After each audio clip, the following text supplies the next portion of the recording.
समस्त प्रभु प्रेमी भक्तों को जय सिया राम। भगवान श्री सीताराम जी की अहेतु की करुणा कृपा हम आप सब के लिए, प्राणी मात्र के लिए, जड़ चेतन के लिए, पूरी समष्टि के लिए मंगल करें, कल्याण करें। इन्हीं मंगल कामनाओं के साथ मांगलिक चर्चा प्रारंभ करते हैं। भगवान का अवतार होता है, यह परम सत्य है। भक्तों के लिए भगवान का अवतार होता है। जो लोग अवतार नहीं मानते हैं उनका अपना पक्ष है कि भगवान निर्गुण निराकार है, दृष्टा है, हर जगह है। ठीक है, वे भी अपनी जगह ठीक है। और हम आप सगुण साकार परमात्मा को मानते हैं, इसलिए हम आप भी अपनी जगह पर ठीक है। कहीं कोई किसी का विरोधाभास नहीं है। यदि एक दूसरे का विरोध करेंगे तो उससे कुछ मिलना है नहीं। नुकसान यह है कि आपसी मतभेद पैदा होगा। इसलिए जो जहां है वह अपनी जगह ठीक है। लेकिन एक चीज ख्याल यह रखना है कि परमात्मा अवतार लेता है। परमात्मा अवतार लेते हुए नरनाट्य करते हुए भी वह परमात्मा ही बने रहते। वे किसी चीज में बंधते नहीं हैं।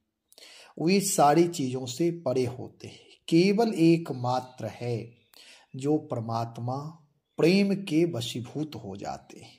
जैसे भगवान नरनाट्य कर रहे थे, वन लीला कर रहे थे।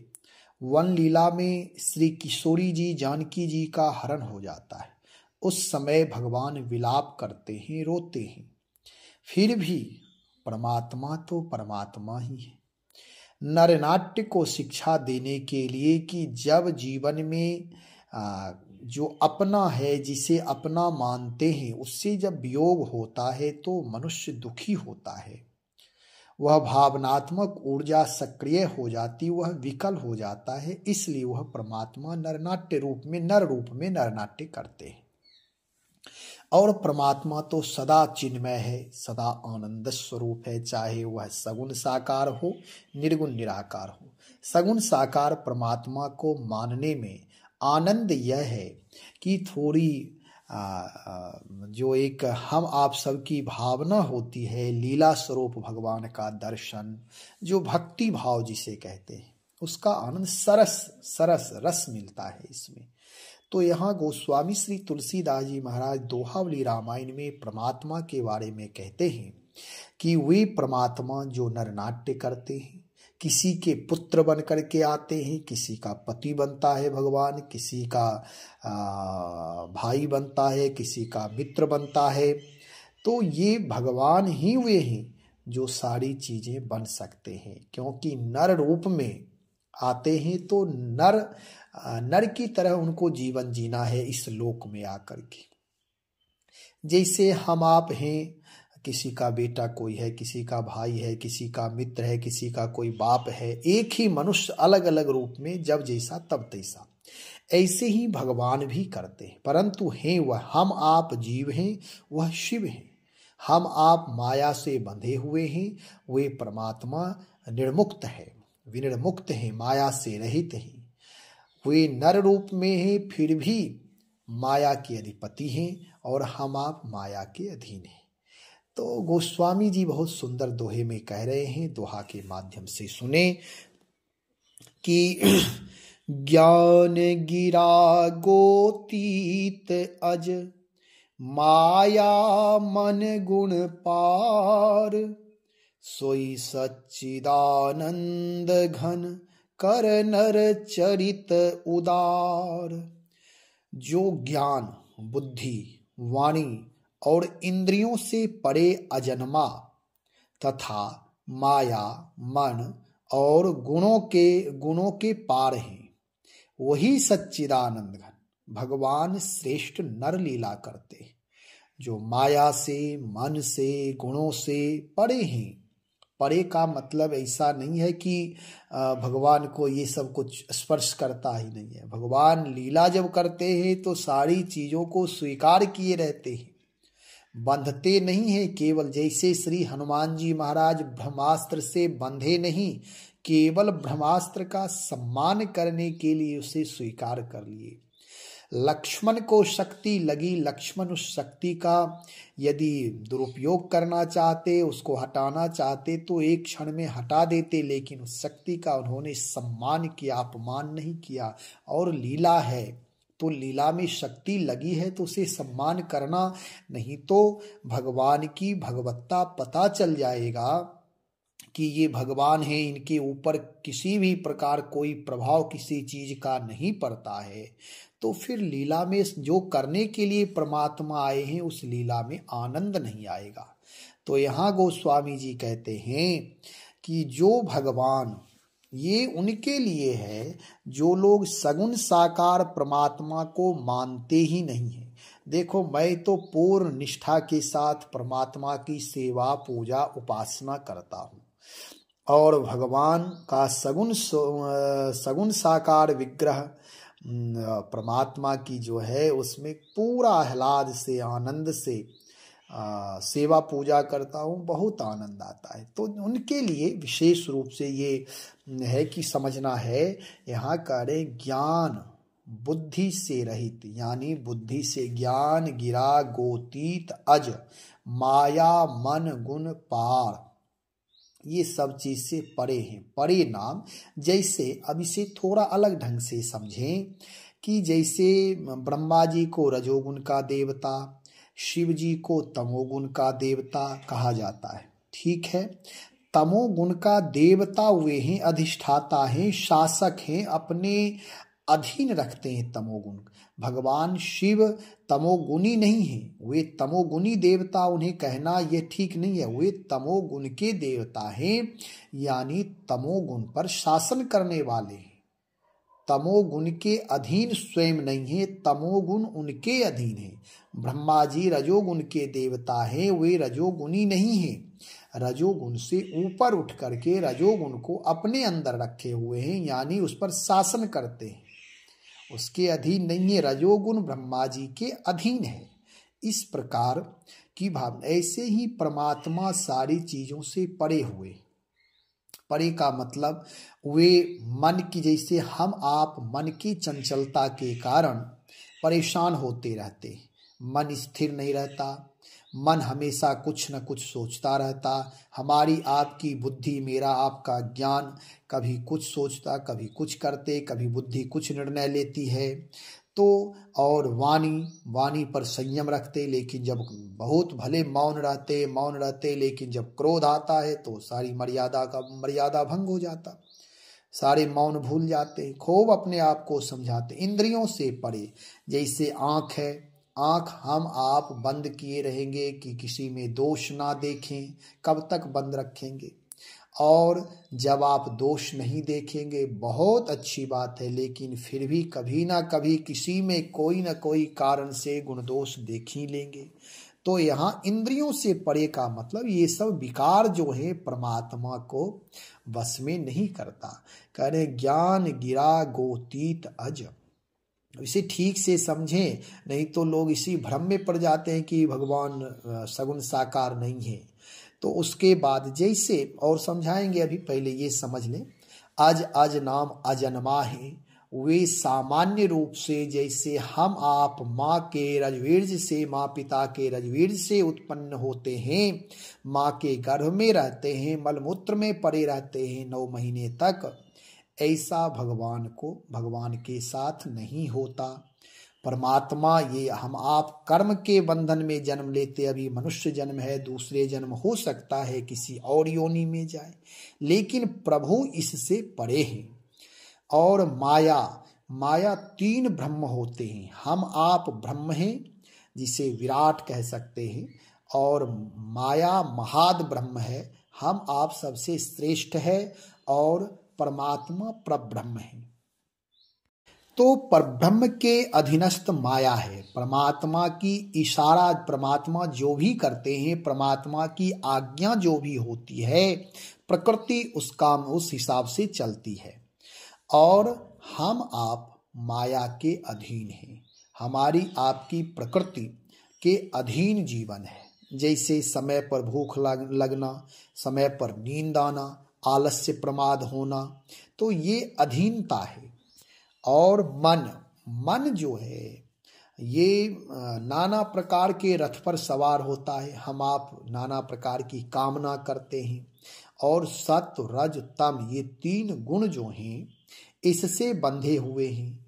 जब देखें कि अपने जीवन में कभी प्रसन्न रहते हैं तो कभी नाराज हो जाते, कभी दानी बन जाते हैं तो कभी सोम कंजूस बन जाते हैं, कभी लाभ पर प्रसन्न होते तो कभी हानि पर दुखी हो जाते हैं। तो ये सत्व रज तम के कारण ये ऐसा होता है। परमात्मा ये सबसे परे हैं, और वही परमात्मा जो इन सारी चीजों से परे हैं वे सच्चिदानंद घन है, वे सत्य चित आनंद स्वरूप हैं और हमेशा सत्य चित आनंद की वृष्टि करते रहते हैं।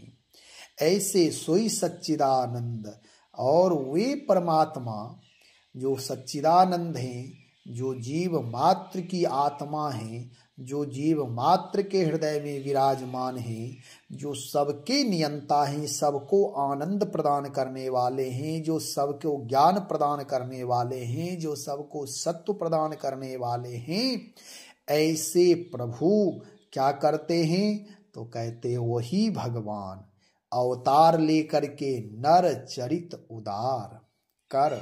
वे क्या करते? तो नर चरित करते, नारायण ही नर चरित करते, और कोई कर ही नहीं सकता। हम आप आते हैं इस धराधाम पर, नर तो हैं लेकिन उदार चरित नहीं कर पाते। बहुत साधना तपस्या करने के बाद एकाध गुण धर्म थोड़ा बहुत कुछ कृपा प्राप्त करते हैं, फिर उसी में बंध जाते हैं। यदि दान भाव आ गया तो दान करते हैं, लेकिन फिर कहीं से संग्रह करने की वृत्ति होती है तब दान करते हैं, तो कभी दान करते करते अहंकार भाव आ जाएगा। तो कभी कोई ऐसे महापुरुष हैं खूब साधना किए, वाणी पर संयम किए, तो वाणी पर संयम करते, भजन करते, साधना करते, सब काम करते, लेकिन कभी ऐसा हो जाता वाणी फिसल जाते, किसी को शाप दे देते। कोई तपस्या कर रहा है, अपने इंद्रियों पर निग्रह प्राप्त कर रहा है, तो फिर कभी ऐसा होता है कि इंद्रियां विकल हो जाती है। तो इस प्रकार से हम आप उसके बंधन में हैं, बंधे हुए हैं, लेकिन प्रभु जो परमात्मा हैं, जो भगवान हैं, वे ये सबसे परे हैं, यही समझना है। और इसलिए उनका चरित्र उदार है। यदि हमारे आपके जीवन में भी ज्यों ज्यों देवत्व का अंश आएगा, ज्यों ज्यों परमात्मा का गुणधर्म आएगा, जब परमात्मा की निकटता स्वीकार करते जाएंगे, जैसे एक विद्यार्थी शिक्षक के पास पढ़ने के लिए जाता है और वह शिक्षक के पास अध्ययन करते करते करते एक दिन वह शिक्षक बन जाता है। ऐसा इसलिए होता है कि धीरे धीरे निकटता रहते, निकटतम स्थिति में रहते, अध्ययन करते करते करते करते उसके अंदर भी विद्या का प्रादुर्भाव होता, उसके अंदर भी ज्ञान का प्रादुर्भाव होता, और उसके जीवन में वैशिष्टता आ जाती है। ऐसे हम आप भी जब भगवान की उपासना, साधना, मंत्र जप और अपने इंद्रियों पर संयम करते करते भगवान की एकाध कोई कृपा, एकाध झलक मिल जाती है, तो फिर अपना जीवन भी उदार जीवन हो जाता है। वाणी संयमित, ज्ञान की अभिवृद्धि, माया से परे हो जाते हैं, सत्वरज तम से परे हो जाते हैं, आनंद की प्राप्ति होती है, प्राणी मात्र के प्रति अपनापन हो जाता है, किसी से राग द्वेष नहीं रह जाता। जो भी कुछ करते हैं भगवान की आज्ञा समझ करके करते हैं, जो कुछ भी होता है उसे भगवान की इच्छा और भगवान की कृपा समझते हैं। यही गुणधर्म जीवन में आता है तो ये भक्ति स्वरूप हो जाता है, और भक्ति करते करते जीवन में बदलाव आता है। तो भगवान नर चरित उदार, वह उदार चरित परमात्मा ही कर सकते हैं, जो अकारण कृपा करते रहते, प्राणी मात्र के ऊपर, जीव मात्र के ऊपर, सब पर कृपा करते। तो यहाँ ये समझना है कि परमात्मा अवतार लेते हैं, नरनाट्य करते, नरलीला करते, लेकिन कहीं बंधते नहीं है। सो इच्छा से वह स्वतंत्र रहते, परम स्वतंत्र रहते, और हम आप जीव हैं। अपने यदि कोई सम्मान कर दिया तो प्रसन्न हो जाते, कोई सम्मान नहीं किया तो अपमानित महसूस करते, कोई कुछ दे दिया तो बहुत हर्ष होता, और कोई कुछ मांग दिया तो देते समय बड़ा कष्ट होता। तो यही माया में बंधना हुआ। और जो प्रभु हैं, जो सच्चिदानंद हैं, जो चिन्मय हैं, वे सदा चिन्मय ही बने रहते हैं। वे जब रोते हैं तो केवल नरनाट्य करते हैं। जो हम आप कर रहे हैं सही मानते हैं, भगवान केवल सही दिखावा करते हैं। भगवान राक्षसों का दमन करते हैं। आप विचार करें, इतने बड़े बड़े राक्षस और उसको क्षण पलक में मार देते हैं। भगवान को समय नहीं लगता है, लेकिन युद्ध जो कर रहे हैं वह नरनाट्य है।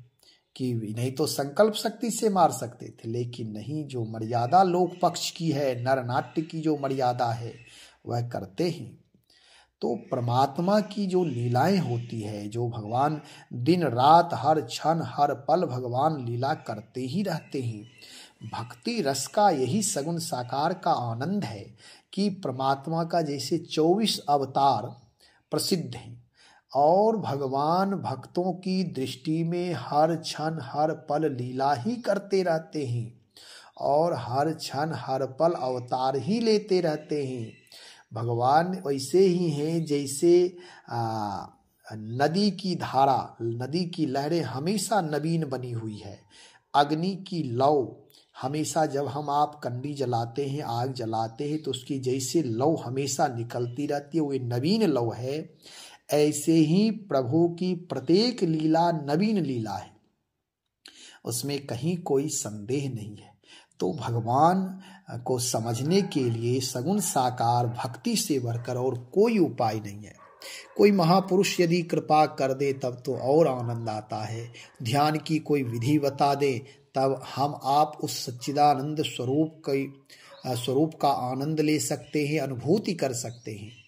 और यदि कोई महापुरुष नाम निष्ठा बता दे, श्रद्धा विश्वास को जगा दे, कृपा साध्य यदि कुछ मिल जाए, तब तो जीवन में फिर कहना क्या है। उस सगुण साकार परमात्मा भी साथ साथ चलता है। हम आप, हमारी आपकी पात्रता कम है, हृदय की विराटता कम है, इसलिए वे प्रभु सगुण साकार रूप में दर्शन नहीं देते हैं। जीवन में लघुता है, हमारे आपके जीवन में दुर्गंधी है, इसलिए परम पावन परमात्मा सगुण साकार रूप में साक्षात्कार नहीं होता है। भावनात्मक रूप में दर्शन करते हैं महापुरुष लोग। और यदि हृदय पवित्र हो जाए, वास्तव में परमात्मा की चाहना हो जाए, अभी तो हम आप कोई शास्त्रों में खोज रहे, कोई व्यवहार में खोज रहे, कोई सेवा में खोज रहे हैं, कोई मान बड़ाई प्रतिष्ठा में भगवान की कृपा मान रहे, कोई दुनिया को चेताने में, सजग करने में समझ रहे हैं ये भगवान की कृपा है। कोई सेठ मिल जाता है तब समझते हैं ये भगवान की कृपा है। इतनी लघुता में जीते हैं तो परमात्मा कहाँ से मिले मिलाए परमात्मा केवल ये सब आवरण के कारण ही उस सच्चिदानंद स्वरूप का बोध नहीं होता, आत्म तत्व का बोध नहीं होता है, तत्वमसी का बोध नहीं होता है। यदि परम ब्रह्म परमात्मा की एक झलक लेना है तो पहले तो पूरे माया के द्वारा जो हमारा आपका मन कभी कभी आत्म निरीक्षण करें, आत्म परीक्षण करें, आत्म अनुभूति में अपने अंदर झांके, तो व्यक्ति अपने आप को सबसे अधिक जानता है। तब आप देखेंगे कि हमारी आपकी मनस्थिति कैसी है, एक क्षण में क्या क्या सोचते हैं, क्या क्या करते हैं। कभी छने रुष्टा, छने तुष्टा, रुष्टा तुष्टा, छने छने जीवन बीत रहा, एक एक क्षण निकल रहे हैं, श्वास पर श्वास निकल रहे हैं, लेकिन फिर भी अकड़ में है कि मेरा ये, तेरा मेरा लगा हुआ है, राग द्वेष लगा हुआ है। जीवन में वैशिष्ट कार्य ना करके लघुता में करते करते कितने लोगों का अपमान कर दिए, कितने लोगों का सम्मान किए, कितने लोगों के प्रति राग द्वेष किए। तो ये सब द्वंद्वात्मक जीवन है। जब जीवन एकात्मक होगा, जब प्रभु की वैशिष्टता को समझ जाएंगे, तभी परमात्मा का सगुण स्वरूप का दर्शन होगा। नहीं तो हम आप परमात्मा का उपयोग इतना ही कर सकते हैं जैसे भगवान यदि मिल जाए तो जिसके पास घर नहीं है वह घर मांगेगा, जिसके पास पद नहीं है पद मांगेगा, पैसे नहीं है पैसा मांगेगा, भूखा आदमी भोजन मांगेगा, प्यासा आदमी पानी, बस इतना ही करेगा। जैसे आप राष्ट्रपति के पास जाए और राष्ट्रपति से कहे कि मेरे पास मेरे बगल में पानी की व्यवस्था नहीं है, एक हैंडपंप लगवा दे। अब वे राष्ट्रपति से ये मांगना, ये तो एक सभासद कर सकता है, वार्ड सदस्य कर सकता है, और इसके लिए राष्ट्रपति के पास जाकर के मांग किए क्या तो पानी की व्यवस्था करवा दे। अब ये मांग कैसे तुच्छ मांग है।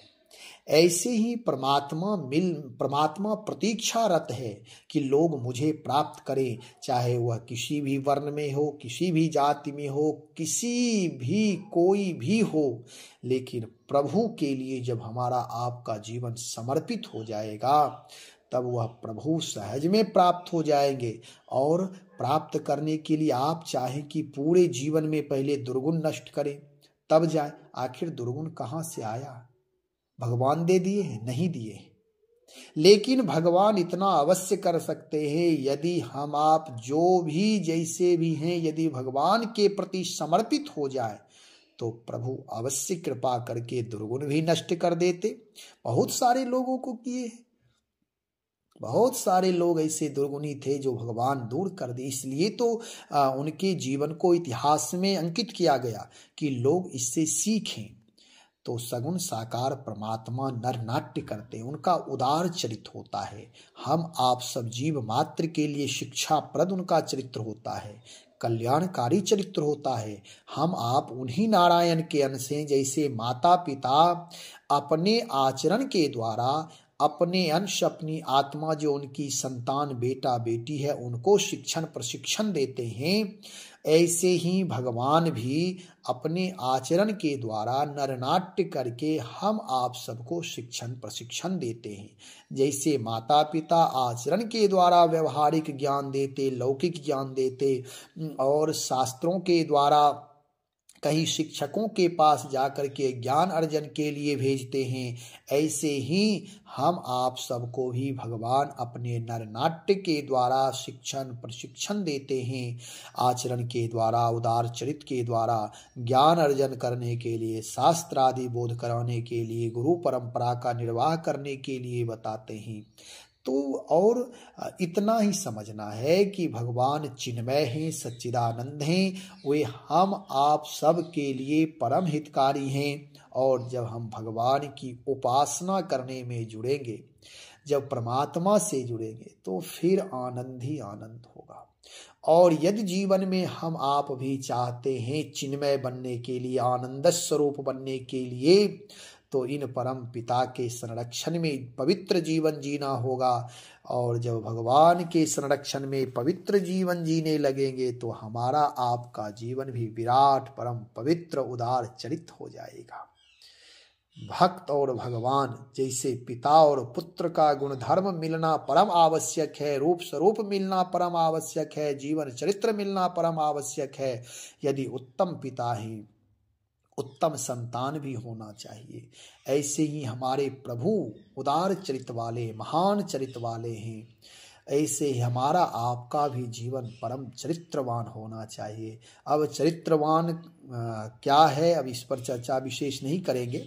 कहने का थोड़ा संकेत कर दे कि जैसे भगवान परोपकारी हैं, अकारण करुणा करते हैं, सबसे अपेक्षा रहित, हम आप पूजा करें तब भी ना करें तब भी भगवान को कोई फर्क नहीं पड़ता है। तो अकारण करुणा करते, जीव मात्र पर दया करते, सबको अपना मानते, सब मम प्रिय कहते हैं। ऐसे हमारे आपके जीवन में भी परोपकार हो, परोपकार गुण धर्म हो, सबके प्रति अपनापन हो, दया हो, मैत्री हो। जैसे भगवान राग द्वेष से रहित होते, ऐसे हम आप भी अपने जीवन को राग द्वेष रहित रखें। जैसे भगवान अपने जीवन को परम विराट की यात्रा में लगाए रहते हैं, ऐसे हम आप सब भी अपने जीवन को परम विराट में बनाते रहे। संकीर्णता से निकल करके, कुआं से निकल करके, जो कुआं में मेढक रहता है उसे कुआं तक ही संसार रहता, और जब वही समुद्र में जाता है तो लगता है अरे इतना बड़ा संसार था। इतने जल अगाध जल हैं। ऐसे ही हम आप भी अपनी संकीर्णता, अपने केवल पेट परिवार तक ही सीमित रहना यह जीवन नहीं है। इसलिए भगवान का उदार चरित्र, पावन चरित्र है, विशुद्ध चरित्र है, धवल चरित्र है। तो अपने जीवन को राम रामायण से जोड़ करके रखें, अच्छे आचार्य सत महापुरुषों से जोड़ करके रखें, भगवान नाम का सतत जप करें। इस कलिकाल में भगवान के रहस्यात्मक ज्ञान का जीवन में आत्मबोध के लिए या विराट सेवा के लिए, सेवा सुमिरन सहयोग की प्राप्ति करने के लिए भगवान नाम का सतत जप करें। भगवान नाम ऐसे हैं जो हमेशा जयी हैं, जो इस नाम का जप करते हुए भी जयी हो जाते। भगवत तत्व को समझें और भगवान से सदा जुड़ करके जो भी करें भगवान की सेवा समझ कर करें। अपने माता पिता का सम्मान करिए, आपस में सब एक दूसरे से प्रेम करिए, एक दूसरे के प्रति देव भाव रखिए। यदि देव भाव नहीं रखेंगे, देव भाव परस्परम रखिए। सबके प्रति, अपने आसपास रहने वाले लोगों से भी वार्ता करिए, संवाद करिए और सबके प्रति आदर भाव अवश्य रखिए। तन मन वचन से अपने जीवन को विराट बनाइए, जब तभी देवत्व का प्रादुर्भाव होगा। इसलिए भगवान नाम का सतत जप करिए, राम रामायण से जुड़े रहिए, भगवान की शरणागति से हमेशा समर्पित रहें। शरणागति में श्री राम जय जय राम, श्री राम जय जय राम।